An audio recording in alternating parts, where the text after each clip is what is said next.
رسول کریم علیہ السلام نے ارشاد فرمایا، حضور فرمانے لگے جس گھر میں اللہ کا ذکر ہوتا ہے وہ گھر زندوں کا ہے، اور جس گھر میں رب کریم کا ذکر نہیں ہوتا وہ گھر زندوں کا نہیں ہے۔ گھر نا ہم نا کتابوں میں پڑھتے ہیں کہ ایک بزرگ کہتے ہیں، حضرت فضیل بن عیاض کہتے ہیں کہ میں ایک گلی سے گزر رہا تھا تو گھر کے اندر کسی قاری سامنے قرآن کی آیت پڑھ دی، وَلِمَنْ خَافَ مَقَامَ رَبِّهِ جَنَّتَانِ، میں میرے کانوں سے ٹکرائی تو اللہ نے میری کایا ہی پلٹ دی، میں توبہ کر گیا۔ اب گھر کے اندر سے آواز آئے تو صحیح نہ تلاوت کی، پر اندر سے آواز آتی نہیں، یا ڈیک بجنے کی آواز آتی ہے، یا ٹی وی چلنے کی آواز آتی ہے، یا دھوم مچانے کی آواز آتی ہے۔ عبادت کا وہ جو خاص شوق تھا، وہ جو حسن تھا، وہ جو توانائی تھی، وہ جو بات تھی۔ ایک جگہ پہ ہم بیٹھے تھے تو وہاں ایک صاحب آئے اور انہوں نے آتے ہی کہا کہ مہربانی کریں ذرا مجھے مصلی دے دیں، میرے نہ کچھ نفل رہ گئے۔ تو میں نے وضو کر لیا تو کوئی مصلی مل جائے، مصلی انہیں دے دیا گیا، وہ مصلی لے کے چلے گئے۔ تو پیچھے ایک صاحب نے تبصرہ کیا، کہنے کتنا ریاکار بندہ ہے، لوگوں کو دکھا رہا ہے کہ میں نفل پڑھتا ہوں، ہے کوئی بات کرنے والی؟ میں نے اسے کہا تو مہربانی کرنا، اس طرح کی ریاکاری تو بھی کر، پکڑ مصلی اور جا تو بھی تھوڑی ریاکاری کر کے آ، اٹھ ذرا شکر کر، کوئی یہ ریاکار بھی ملا ہے، کوئی نفل پڑھ کے ریاکاری کر رہا ہے۔ اللہ کا میں کہتا ہوں کو پڑھے تو صحیح نہ، یہ کوئی دور ہے نفل پڑھنے کا؟ اس میں تو لوگوں کا مزاج ہی نہیں، طبیعت ہی نہیں۔ میں نے کہا چل مہربانی کر، یہ لے مصلی اور تو بھی جا تھوڑی سی، یا کر یا ریاکاری کرو تو صحیح نا، مزاج ہی نہیں، ذوق۔ جمعے کی نماز پڑھ کے یوں دنیا بھاگتی ہے، او ہو پتہ نہیں کون سی پیچھے آگ تھی جو بجھائی جائے گی، اور آج تک لوگ مسئلہ پوچھ رہے ہیں کہ جمعے کی بعد والی سنتیں کتنی ہوتی ہیں۔ میں نے کہا کتنے سال ہو گئے جمعہ پڑھتے، کتنے سال ہو گئے، ابھی تک سنتوں کا نہیں پتا، ابھی تک نے علم کے پہلے کتنی رکھتے ہیں اور بعد میں کتنی رکھتے ہیں۔ فجر کی سنتیں کب پڑھنی چاہیے؟ سنو فجر کی سنتوں کے بارے میں۔ میرے رسول کریم سید عالم صلی اللہ تعالی علیہ وسلم سے ایک صحابی نے پوچھا تھا، حضور میری فجر کی سنتیں رہ گئیں یا رہ جاتی ہیں تو حکم کیا ہے؟ کیا انداز ہے حضور کا؟ بخاری مسلم کے لفظ سنو، حضور سید عالم صلی اللہ علیہ وسلم فرمانے لگے، اس نے کیا پوچھا تھا، حضور جواب کیا دیتے ہیں؟ فرمایا فجر کی سنتیں کبھی نہ چھوڑنا، فجر کی پہلی دو سنتیں کبھی نہ چھوڑنا۔ یا رسول اللہ صلی اللہ تعالی علیہ وسلم میری رہ گئی ہیں، رہ جاتی ہیں۔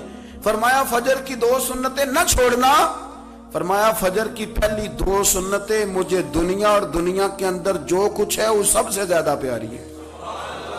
فجر کی دو سنتیں دنیا اور دنیا میں جو کچھ ہے مجھے وہ سب سے زیادہ پیاری ہیں، اس لیے فجر کی سنتیں نہ چھوڑنا۔ اپنا ذوق، اپنی طبیعت، ہم نے نا ذوق غلط بنا لیا۔ اگر 20 بندے کہہ بھی دیں گے تو نے بڑی شاندار تلاوت کیا تو کیا اس سے بنے گا؟ 100 بندہ کہہ بھی دے تیری کیا بات ہے، کیا بات ہے نعت خاں کی، کیا بات ہے علامہ صاحب کی، پیر صاحب کی، پیر مہر علی شاہ صاحب رحمت اللہ علیہ۔ آپ تشریف فرما تھے تو آپ کے ایک ہی بیٹے بابو جی جن کو کہا جاتا ہے،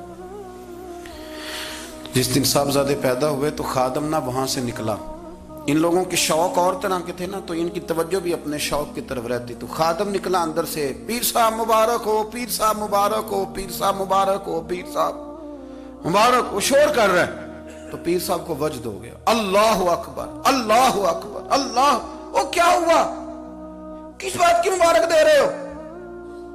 عرض کی حضور اللہ نے بیٹا دیا ہے۔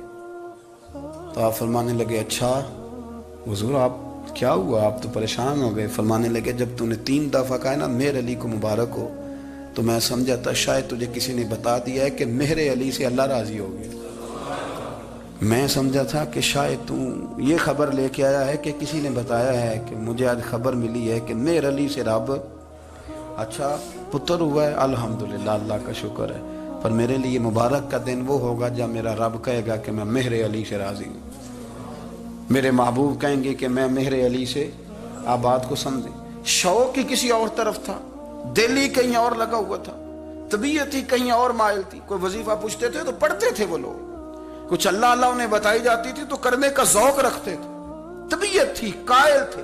حضرت ربیع کہتے ہیں میں بڑی دور سے سفر کر کے گیا حضرت اویس کرنی سے ملنے، بڑی دور سے، اور جب میں پہنچا تو فجر کا وقت تھا، تو حضرت اویس کرنی کو میں نے پا لیا، تو وہ نماز پڑھ کے نا قرآن شریف لے کے بیٹھ گئے، فرماتے ہیں اشراق چاشت کا وقت ہوا تو نفلوں کی نیت باندھ لی۔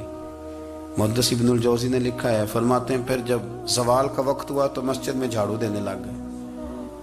زور کی نماز پڑھ کے تو عصر کی تیاری تک وہ مسجد میں بیٹھے رہے، اور میرے نبی پاک علیہ السلام نے فرمایا جو نماز کے انتظار میں بیٹھا ہو وہ نماز ہی میں ہے، وہ نماز ہی میں ہے۔ فرمایا میری دنیا، میری امت کی جو رہبانیت ہے نا وہ اتنی ہے کہ نماز کا انتظار کرے، اذان کے بعد نماز کا یہ راہب ہیں، یہ اس وقت چھوڑ کے بیٹھے ہیں سارا کچھ۔ فرماتے ہیں عصر تک انہوں نے اللہ اللہ کی، پھر مغرب تک کی، عشاء کی نماز ہوئی تو نماز پڑھی تو وہ تھک گئے۔ اب مجھے وہ فارغ ہوں، مصلی چھوڑے تو میں ملاقات کروں نا۔ یہ آپ حیران نہ ہو کہ اتنی دیر بندہ کیسے اللہ اللہ کر، ہم نے کی نہیں نا اس لیے ہم پریشان ہیں۔ جو عادی ہوتے ہیں وہ کر بھی لیتے ہیں، وہ یہ کام، میری بات کی سمجھ آ رہی ہے؟ جب جاتے ہو کسی دفتر میں تو 8 گھنٹے کھڑے رہ لیتے ہو نا، مجبوری ہوتی ہے تو کھڑے رہا جا سکتا ہے۔ پاسپورٹ کے دفتر بولیے، امیگریشن کی لائنوں میں، اور میں نے تو ایمبیسیوں میں بندے 12 گھنٹے پہلے جا کے کھڑے دیکھے، رہ لیتے ہیں کھڑے۔ تو اگر ان کاموں کے لیے رہا جاتا ہے تو اللہ رسول کے لیے بھی کھڑے رہا جا سکتا ہے۔ تو فرمانے لگے کہ جب عشاء کی نماز کے بعد آخر انسان تھے، تھک گئے، نیند کا غلبہ ہوا تو تھوڑی ایسے آنکھ بند ہوئی تو کھلی تو رونے لگے۔ حضرت ویسے کر دیا، رو کے کہنے لگے مالک مجھے غافل تو نہ کر، ابھی میں نے کیا بھی کچھ نہیں، دن ختم ہو گیا، کوئی نفل نہیں، کوئی اللہ اللہ نہیں، اللہ مجھے غافل نہ کر، میری مدد فرما۔ فرماتے ہیں جب وہ روئے تو میرے ساتھ جو شخص تھا میں نے کہا اٹھو چلیں، کہنے لگا حضور ملنا نہیں۔ فرمایا جو میں لینے آیا تھا وہ مجھے مل گیا، جو میں ان سے سیکھنے آیا تھا وہ مجھے نصیب ہو گیا، اب اور میں نے کیا لینا، ختم ہو گئی بات، اٹھو چلیں۔ اللہ کے بندوں نے حضرت ربیہ بن کعب اسلمی رضی اللہ تعالیٰ عنہ فرماتے ہیں، کہتے ہیں جب بنو قریظہ اور بنو نذیر یہودیوں کے ساتھ حضور علیہ السلام نے جنگ کا اعلان فرمایا تو وہ دشمن ہو گئے، ہمیں خطرہ تھا کہ وہ رات کو کہیں محبوب کو تکلیف نہ دیں، تو کچھ لوگ نا تلواریں لے کے نبی پاک کے دروازے پہ پہرے داری کرتے تھے۔ گن مین رکھنا حرام نہیں، اگر کسی کو واقعی خطرہ ہو تو اس کے لیے سنت بھی ہے۔ حضرت علی المرتضیٰ تلوار لے کے حضور کے گھر کا پہرا دیتے تھے۔ حضرت ربیہ بن کعب اسلمی رضی اللہ تعالیٰ عنہ فرماتے ہیں کہ رات میری ڈیوٹی تھی کہ میں حضور کے گھر کا پہرا دوں گا، تو فرماتے ہیں میں باہر سن رہا تھا، ساری رات ہی میرے نبی پاک نے اللہ کی تسبیح پڑھی، ساری رات، کبھی تسبیح، کبھی تحلیل، کبھی تحمید، کبھی تکبیر، ساری رات۔ فرماتے ہیں ساری رات حضور پڑھتے رہے اور ساری رات ہی میں سنتا رہا، مجھے اونگ آ گئی، میری آنکھ لگ گئی، حضور ابھی پڑھ رہے تھے، میں تھک کے سو گیا۔ اور فرماتے ہیں جب میری آنکھ دوبارہ سے کھلی تو میرے کانوں میں پھر کوئی چیز گونجی تو میں نے کان لگایا تو میرے حبیب ابھی بھی اللہ کو یاد کر رہے، ساری رات حضور رب کی عبادت کرتے۔ اسی لیے تو کہا یا ایھا المزمل قم اللیل الا قلیلا، حبیب ساری رات تو نہ جاگا کر، تھوڑا آرام بھی کر لیا کر۔ میرے بھائی اپنا مصلی، اپنی عبادات، اپنے وظائف، اللہ اللہ جو آپ نے کسی سے سیکھی ہے اس کو کبھی کمزور نہ ہونے دیں۔ شجرہ شریف جو کسی بزرگ سے آپ لے لیتے ہیں تو کیا رسم ہے کوئی؟ اس پہ کچھ لکھا ہوتا ہے، وہ پڑھنے کے لیے دیا جاتا ہے، اس پہ لکھا ہوتا ہے کہ یہ اللہ اللہ آپ نے کرنی ہے۔ ساری زندگی کسی اسکول میں داخل ہو گئے اور وہاں جا کے آپ نصاب ہی نہ پڑھیں، کتاب ہی نہ کھولیں تو پاس ہو جائیں گے؟ وہ کہتے ہیں میں 20 سال جاتا رہا ملا کچھ نہیں، تو آپ نے لیا کیا ہے؟